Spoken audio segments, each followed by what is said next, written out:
¿Se la ves ahí? Sí, ahí se mira. ¿Estamos?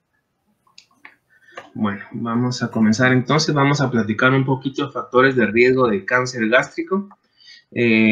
A ustedes les llega pues cuando ya tienen el cáncer. El objetivo es que no llegue a eso. Entonces, ¿qué factores nos van a orientar? ¿Qué factores nos van a dirigir a que se forme pues el cáncer gástrico?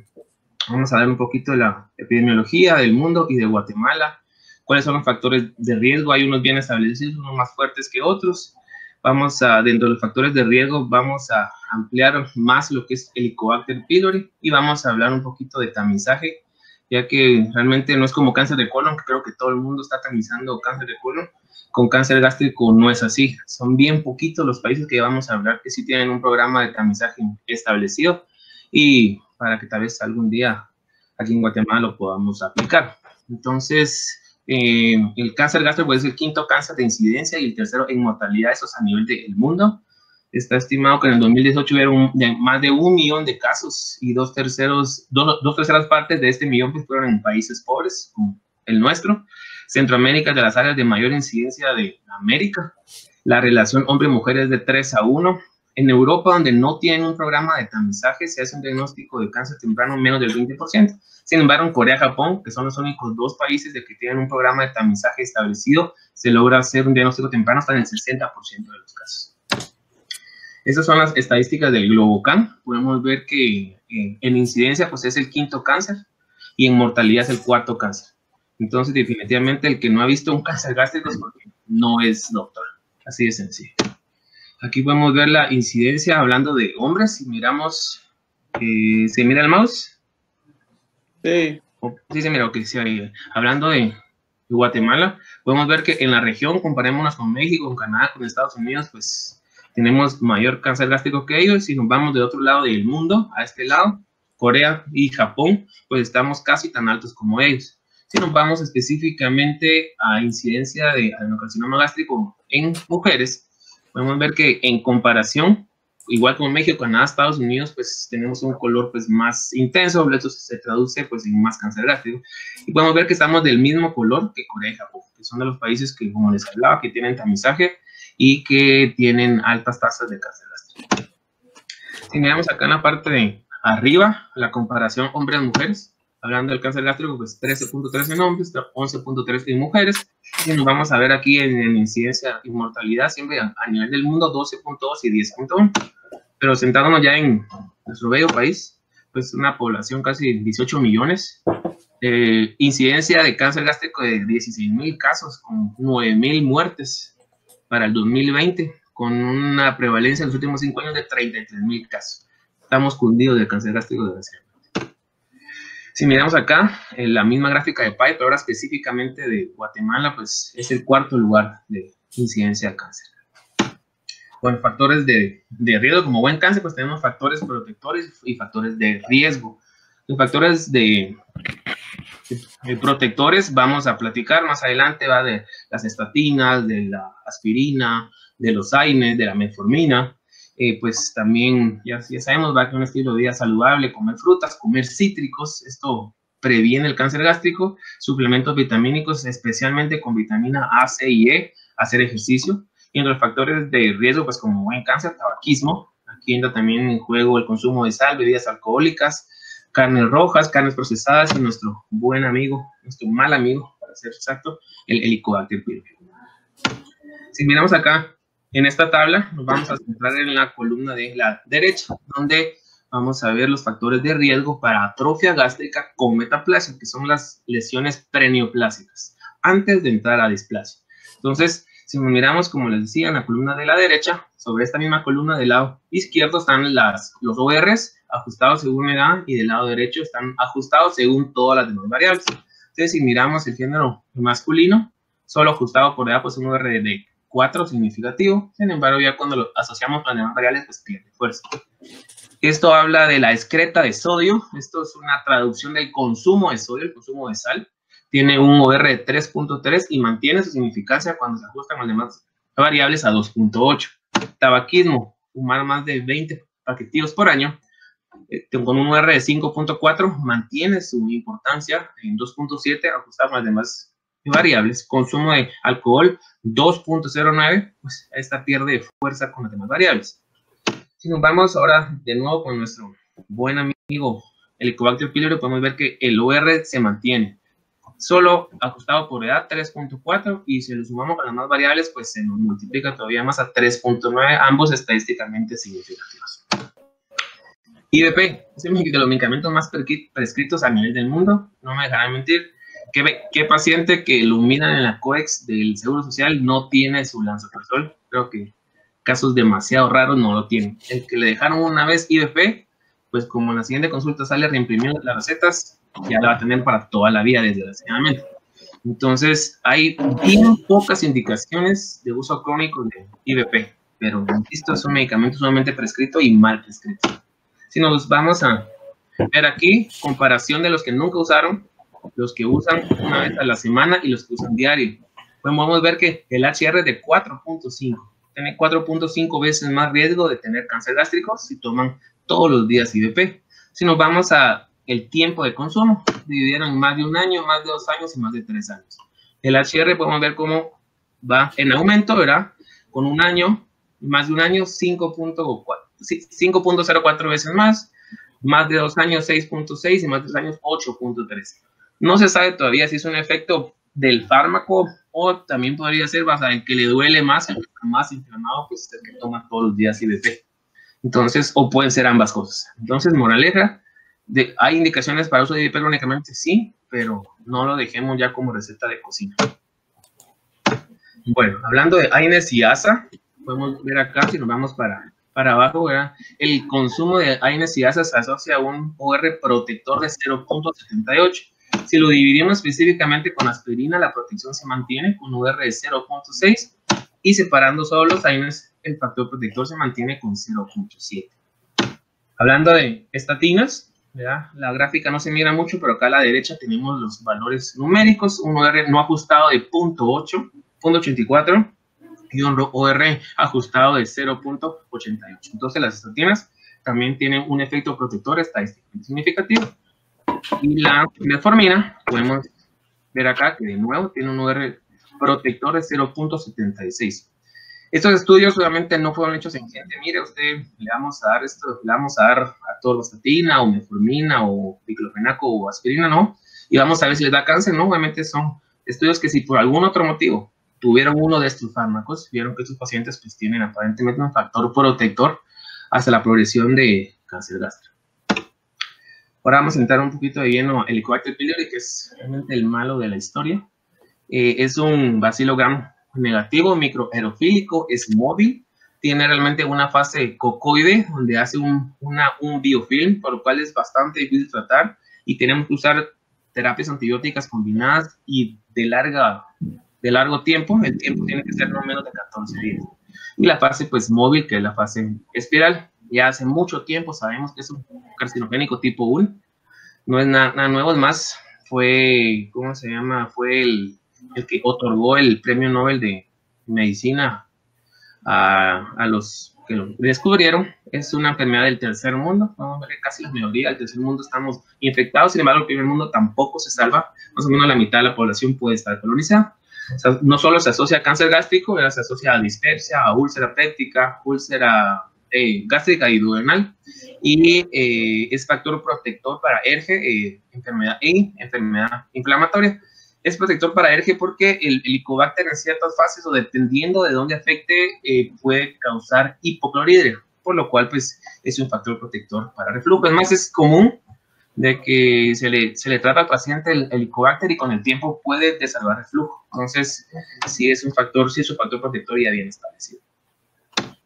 Entonces los factores de violencia son un montón. Aquí puse un listado de los más importantes y más estudiados. El CAG-A sin duda es el más importante de todo. Sin embargo, pues definitivamente se ha visto que el Helicobacter en sí causa una inflamación. Entonces el recambio celular se aumenta y esto pues me aumenta el riesgo de que haya una mutación por ahí. Pero el malo de la película dentro de los factores de violencia pues es el CAG-A. Más podemos dividirlo en dos cepas. El Helicobacter con presencia del CAG-A y con ausencia del CAG-A. Entonces, el KGA, como les ha dicho, tiene un rol prioritario en el desarrollo de neoplasia. Sin embargo, tiene que ser introducido por otro factor de virulencia, ¿verdad? Por el T4SS. Cuando ya logra pues invadir a la célula, pues me causa alteración de la motilidad, proliferación celular, apoptosis y arreglo diferente del citoesqueleto. Se ha visto que cuando estamos contagiados, colonizados con una cepa KGA de positivo, vamos a tener una mayor inflamación, mayor daño a la mucosa. Eso se traduce en un mayor recambio celular y mayores niveles de citocinas proinflamatorias. Y no solo se acaba ahí. El KGA se ha visto que modifica ciertas vías neoplásicas, por ejemplo, estas primeras dos, el RUNX3 y la SPP2, que son vías expresoras de tumores que están inhibidas cuando tenemos presencia del KGA, y se ha visto que las cepas celulares que tienen el Helicobacter pylori KGA presente tienen mayor mutación del P53. Y una vía celular inducida importantemente, que es la vía celular de CX1, está presente. Esta vía es la principal vía por la cual una célula gástrica hace una metaplasia intestinal, que esta es la lesión preneoplásica para el desarrollo de adenocarcinoma gástrico. Entonces, esta es la escala de Correa.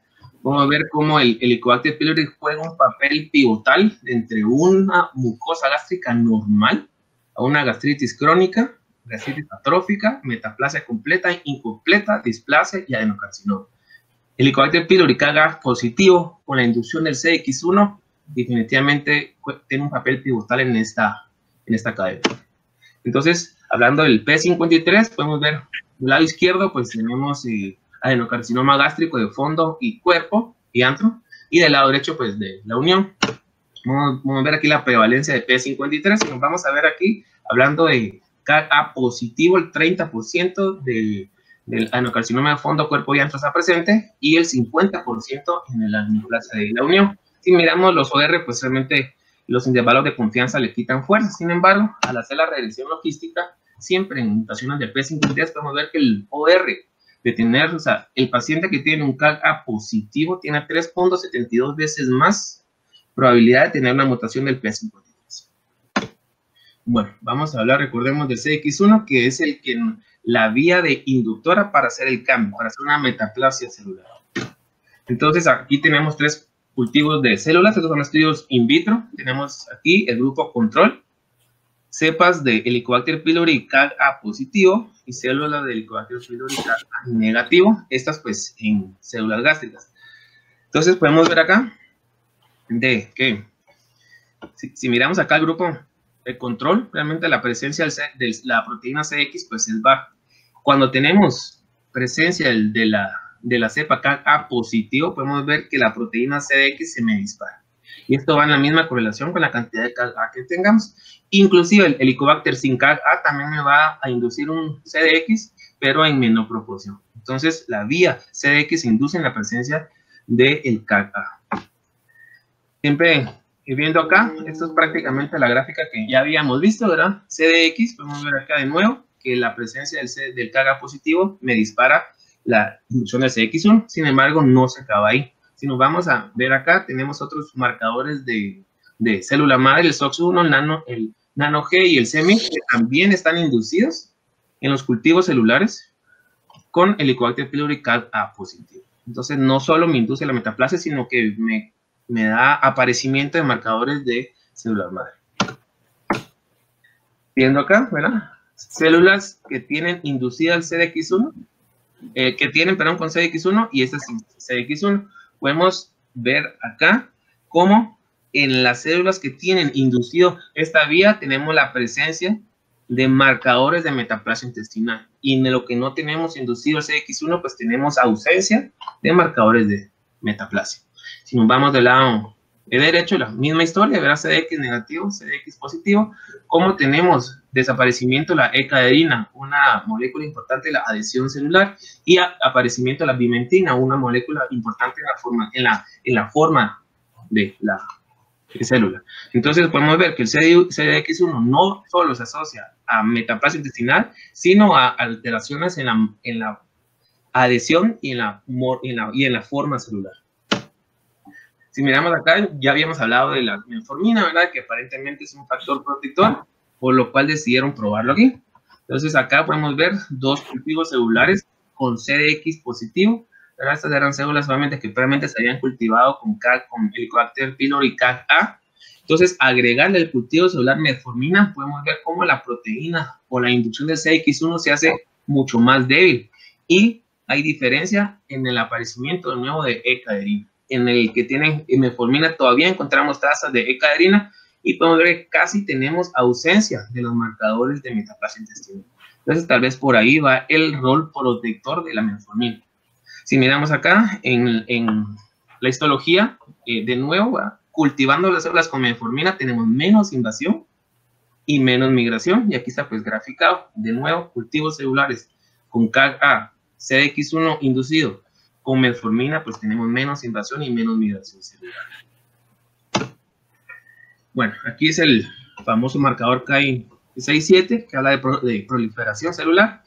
De nuevo, podemos ver acá cultivos celulares sin metformina en cisplatino, pues tenemos un Ki67 del 100 como era esperado, agregándole cisplatino al cultivo celular, como el Ki67 me baja como un 75, 78, agregándole metformina tiene la misma potencia que el cisplatino y sumándole el cisplatino con la metformina, como tienen un efecto sinérgico en disminuir la proliferación celular. De nuevo, hablando de la inducción del CDX1, de nuevo, sin los dos fármacos, pues llegamos hasta 100. Agregándole cisplatino, pues tiene un efecto modesto a 83. Agregándole metformina, podemos ver cómo hay una diferencia estadísticamente significativa que me baja como a 25. Y agregándole pues ambos fármacos, siempre tiene un efecto sinérgico, pero más importante, el efecto de la metformina. Más potente la metformina para inhibir la CDX1 que el cisplatino. Y hablando de la apoptosis, se repite la misma historia. Como agregándole cisplatino, pues obvio, me va a aumentar la apoptosis, a la misma potencia me la aumenta la metformina y ambos fármacos pues tienen un efecto sinérgico.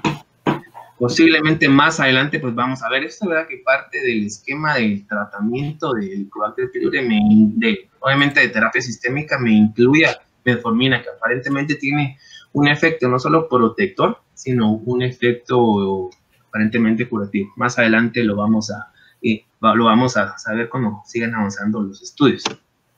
Las conclusiones de este estudio es que la expresión aberrante del CDX1, que típicamente se induce por Helicobacter pylori CAG-A positivo, contribuye a la tumorgénesis y a la progresión. El Helicobacter pylori tiene pues un efecto no solo en proliferación, sino también en invasión y en aparecimiento de marcadores de celular madre. La metformina pues aparentemente me revierte fenotipos agresivos y cancerígenos, porque me inhibe la inducción del CDX1, entonces me inhibe la progresión al cáncer y aparentemente también tiene un rol en el mantenimiento o en la conservación de la E-caderina para la celular. Típicamente, como les había dicho, como vimos en las gráficas, pues me inhibe el crecimiento y la progresión neoplásica. Entonces, posiblemente más adelante, pues vaya a tener un rol terapéutico. Siempre hablando de los factores de riesgo, centrándonos siempre en Helicobacter pylori, en este estudio retrospectivo fueron más de 370,000 pacientes, donde le dieron seguimiento a 38,000 pacientes con Helicobacter pylori, de los cuales 2024 pues, desarrollaron adenocarcinoma del antro. Acá podemos ver que si miramos la flecha, la línea oscura, los pacientes que tuvieron una prescripción de terapia de erradicación tuvieron curiosamente más cáncer gástrico, pero no se me asusten, cuando confirmamos la erradicación, definitivamente es evidente, claro, verá que las gráficas se me separan. Entonces es importante tratar el Helicobacter pylori, sin duda, pero es todavía más importante que confirmemos la erradicación. Entonces siempre tenemos que confirmar. Le dimos tratamiento, qué bueno, confirmamos que se erradicó, ya que eso es lo que me va a hacer que estas curvas se me separen en el aparecimiento de cáncer gástrico. Dependiendo de la incidencia, no es lo mismo un estudio acá en Guatemala que un estudio en Canadá, que vimos que no tiene mucho cáncer gástrico. No es lo mismo un estudio en Canadá que en Japón. Entonces acá hicieron este metaanálisis ajustado según incidencia. Podemos ver que tratar el Helicobacter pylori en países con baja incidencia de cáncer gástrico pues no tuvo un impacto en la incidencia. En países con con incidencia intermedia de cáncer gástrico, tratar el Helicobacter pylori sí tuvo un OR de 0.49, y en países con incidencias altas de Helicobacter pylori, pues tuvo un OR de 0.45 sin de protector. Inclusive, agregando los de baja incidencia, si sumamos todo, pues el OR se mantiene en un valor protector. Entonces, definitivamente hay que tratar el Helicobacter. En este metaanálisis vieron de nuevo si la erradicación disminuye el riesgo de progresión a cáncer.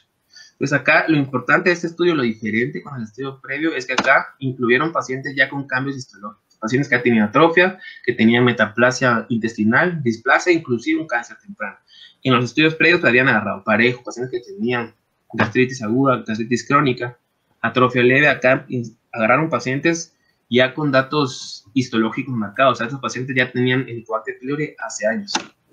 Podemos ver acá que tratar el Helicobacter pylori, aunque tengan cambios histológicos, se asocian a un OR de 0.6. Entonces, aunque tenga cambios, es importante erradicar el Helicobacter pylori.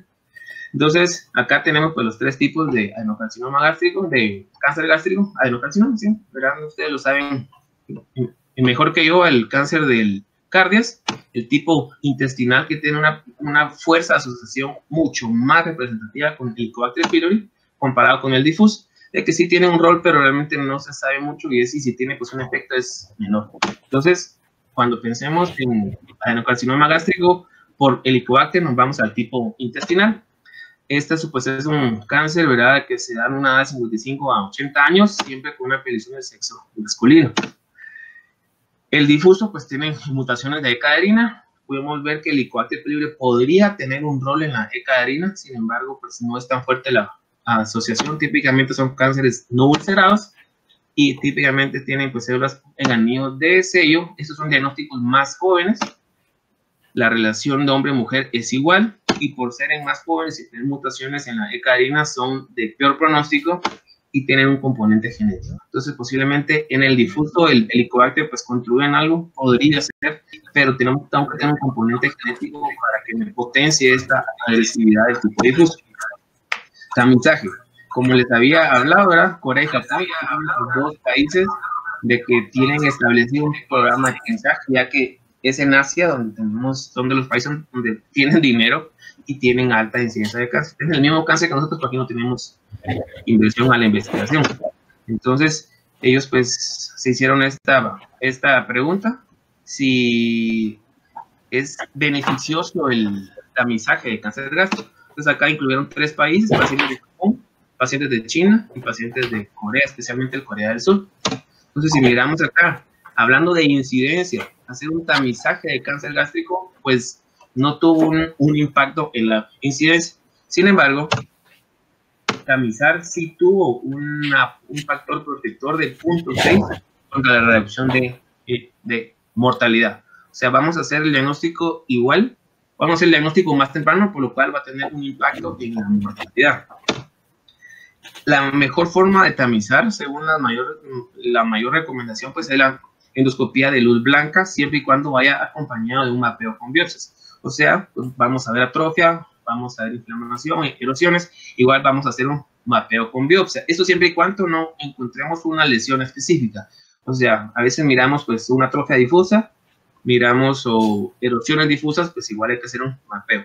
El mapeo, el protocolo que más se usa es el protocolo de Sidney, ¿verdad? Que son biopsia de curvatura mayor y menor a nivel de antro, a nivel de incisura y a nivel de curvatura mayor de cuerpo. Ese es el protocolo de Sidney. Entonces, en toda endoscopía tenemos que hacerlo. Más o menos con endoscopía. Con endoscopía hay de 2 tipos. La digital, o sea, el mismo endoscopio trae una tecnología que me cambia el haz de luz, o una cromoscopía química. Se puede hacer con ácido cétrico, lubol, hay varias sustancias. Esta es un poco más difícil de hacer. En cambio, la digital, pues, un botón que está al alcance del dedo hace que se active la cromoscopía. Si podemos ver acá, cromoendoscopía versus endoscopía de luz blanca. Pues acá le fue mejor a la cromoendoscopía. Obviamente sí facilita mucho la detección de lesiones pneumoplásticas, pero requiere un entrenamiento aparte, un equipo más caro. Entonces no me sirve a que sea mejor si no lo voy a tener disponible en todos lados. Prácticamente cualquier endoscopio promedio para arriba va a tener endoscopía de luz blanca. O sea, videoendoscopía siempre, ¿verdad? Acá entonces, por eso es de que, aunque sea mejor la endoscopía según este estudio, la endoscopía de luz blanca sigue siendo válida porque prácticamente es la que está en casi todos lados. Si nos vamos a ver aquí del lado izquierdo, pues tenemos un endoscopio de luz blanca de alta definición. Tenemos esta lesión a este nivel. Si lo hacemos a la cadera, posiblemente se nos escape. Si lo hacemos con magnificación digital, pues se hace todavía más evidente la lesión. Y si le ponemos NBI, que es un tipo de como endoscopia digital, como les mencionaba, está a 1 centímetro del botón de aspiración, pues se hace mucho más evidente este cambio en el patrón vascular. Entonces ya podemos tomar biopsias dirigidas. Aparte del mapeo gástrico, ya podemos tomar biopsias dirigidas. Acá tenemos 3 grupos: endoscopía de luz blanca de alta definición.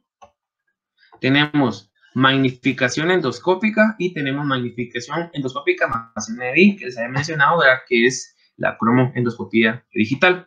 Entonces, si nos vamos a ver la sensibilidad, pues 71, 81 y 87. Aparentemente, pues mientras más le agreguemos a la endoscopio le va mejor. Sin embargo, en especificidad, bastante similares. Valor predictivo positivo, bastante similares. Valor predictivo negativo, similar. Con un accuracy al final, con un rendimiento diagnóstico, pues bastante similar. Entonces, si solo tenemos endoscopio de luz blanca de alta definición, podemos hacer un buen trabajo. Entonces, los japoneses, pues, estudiaron esto para ver si era beneficioso hacer un tamizaje. Entonces, estudiaron pues las 3 aparentes vías con que se puede tamizar, con radiografía contrastada. Se me acabó la batería de los audífonos, no sé si me siguen escuchando.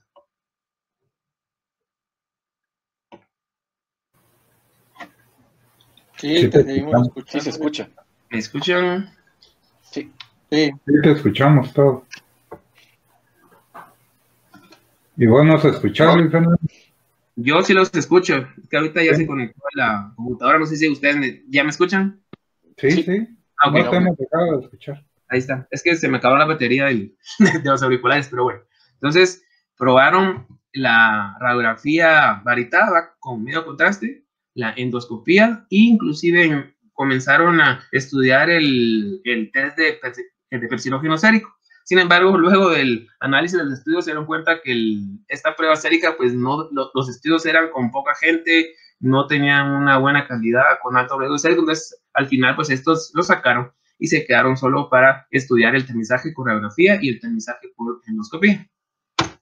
Entonces, acá podemos ver los 3 estudios que se incluyeron. El más grande, pues, es el estudio de Corea del Sur, le metieron más de 44,000 pacientes. Entonces acá vieron el tamizaje por rayos X. El beneficio es mejor mientras más tarde iniciemos, pues obviamente va a haber a mayor edad, más riesgo de tener cáncer. Entonces el número necesario a tamizar en hombres con radiografía es de 14,000 pacientes. Y en mujeres el número necesario a tamizar para encontrar un cáncer gástrico es de 15,000. Son números bastante altos. En cambio el tamizaje por endoscopía, el mismo patrón, ¿verdad? A mayor edad, mayor beneficio. El número necesario a tamizar en hombres es de 6,247, comparémoslo con el de rayos X.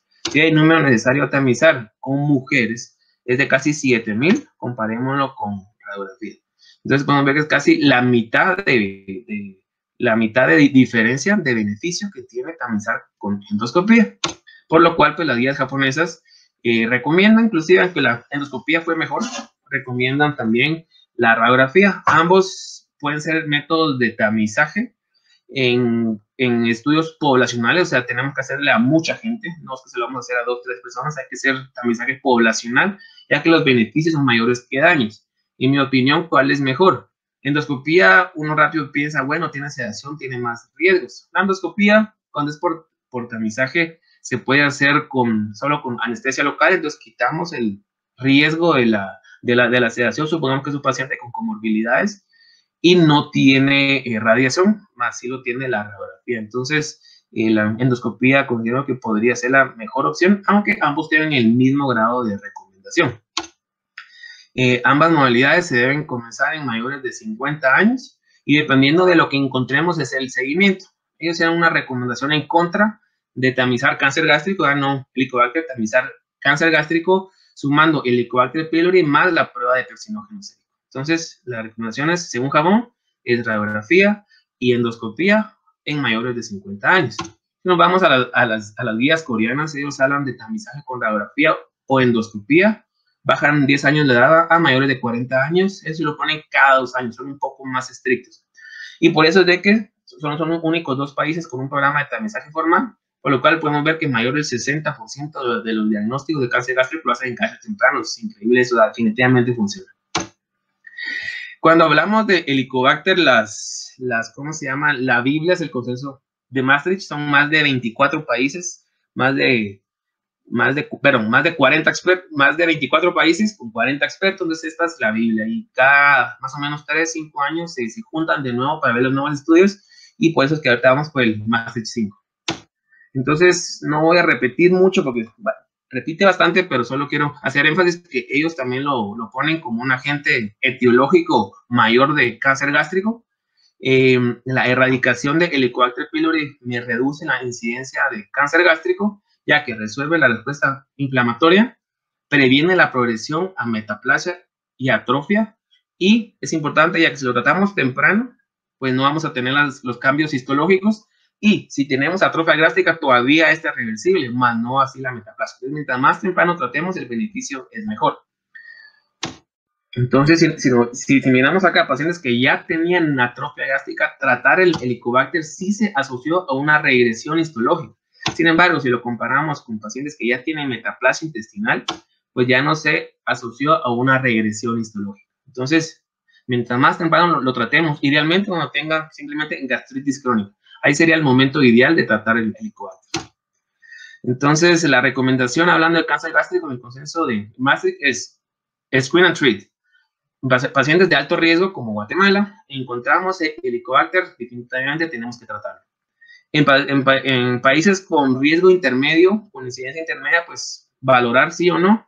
Y si tenemos pacientes con riesgo individual, antecedente de cáncer gástrico, vivo en Canadá, pero este paciente se mudó de Corea, pues es un paciente individualmente de alto riesgo, necesitamos tamizarlo. Ellos sí ponen que el tamizaje debe ser por endoscopía y siempre en poblaciones con alto riesgo de cáncer gástrico. Si miramos las guías europeas y las americanas, hablando específicamente de lesiones con atrofia, gastritis y metaplasia, ¿cuál es el seguimiento que deben de tener? El seguimiento, si tienen cualquiera de estos, tiene que ser cada 3 años, siempre y cuando tengan atrofia extensa, porque a veces pueden tener atrofia solo en antro, o solo en cisura, o solo en cuerpo. Tiene que ser atrofia extensa, con o sin metaplasia intestinal. O sea, si tiene metaplasia, no hay pierde, cada 3 años. Si tiene atrofia solo si es extensa, el seguimiento es cada 3 años. Las guías americanas, pues no son tan estrictas, solo ponen que hay que tamizar si el paciente es de alto riesgo, nada más. En pacientes que ya tenemos una biopsia con displasia de bajo grado, las recomendaciones son, en ausencia de una lesión identificable, pues el seguimiento tiene que ser cada año. Si tenemos una lesión endoscópica donde la biopsia dirigida me salió displasia de bajo grado, hay que tratar de hacer resección endoscópica de la mucosa. Las guías americanas, pues simplemente pues, ponen seguimiento cada año, como que no se hacen tantas bolas, porque ellos no tienen tanto cáncer gástrico. Y cuando tengo displasia de alto grado, lo que tenemos que hacer, que si no hay una lesión endoscópicamente, pues evidente, repetir la endoscopía y tomar muchos más números de biopsia. Y en las guías pues americanas solo recomiendan pues hacer una resección endoscópica y seguimiento, no pone un intervalo establecido. Conclusiones: Guatemala pues es un país con alto riesgo de cáncer gástrico, por lo cual el tamizaje tendría que ser parte de nuestros objetivos. El Helicobacter pylori sin duda es el principal factor de riesgo de cáncer gástrico. Aquí en Guatemala no sabemos si tenemos la cepa KGA, lo más seguro es que sí. Entonces ya sabemos que tiene un potencial tumorogénico importante. La detección temprana es clave. Antes que haya un cambio histológico, antes de la atrofia, idealmente tenemos que tratar a este paciente para tener una regresión histológica y un estómago sano. Faltan estudios a larga escala para validar el tamizaje. Son estudios caros, creo que por eso no hay tantos, ¿verdad? Porque son estudios que son de por mucho tiempo, con mucha población, para realmente tener un peso estadístico. El tamizaje, yo considero el que tenemos que usar es endoscopía de luz blanca, y el seguimiento va a depender del hallazgo microscópico que tengamos. ¿Alguna duda o comentario que tengan?